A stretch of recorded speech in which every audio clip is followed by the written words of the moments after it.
வணக்கம் மக்களே, this is Thursday morning. So இன்றைக்கி ராகவியோட ஸ்நாக்ஸ் பாக்ஸுக்கு பனானா பேன்கேக் பண்ணலாம் அப்படின்னு தான் பிளான் பண்ணேன். அப்போவே எங்கள் அம்மா சொன்னாங்க, வேணாம் அதெல்லாம் ட்ரை பண்ணாத, உனக்கு தான் ஒழுங்காக வரல விட்டுரு அப்படின்ட்டு.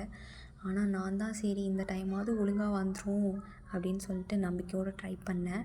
ஆனால் சுத்தமாக சொதப்பிடுச்சு கைஸ். எல்லாமே கரெக்டாக தான் போட்டேன், விரதமாக இருந்ததுனால எக் மட்டும் ஆட் பண்ணல. நான் இது ஒன்றும் ஃபர்ஸ்ட் டைம் கிடையாது, இதோட 4 or 5 டைம்ஸ் ட்ரை பண்ணியிருக்கேன். ஒரே ஒரு டைம் வந்தது, அதுவும் அவ்வளோ சூப்பராக வரல, வந்துச்சு. ஆனால் இந்த டைம் வந்து சுத்தமாகவே வரலைங்க. என்ன மிஸ்டேக் பண்ணுறேன் அப்படின்னு எனக்கே தெரில. நான் எல்லா இன்க்ரீடியன்ட்ஸும் கரெக்டாக தான் ஆட் பண்ணியிருக்கேன். இதில் ஒரு பனானாக்கு என்னென்ன ரேஷியோ எல்லாம் ஆட் பண்ணுமோ அதுதான். ஒரு banana and baking soda, sugar,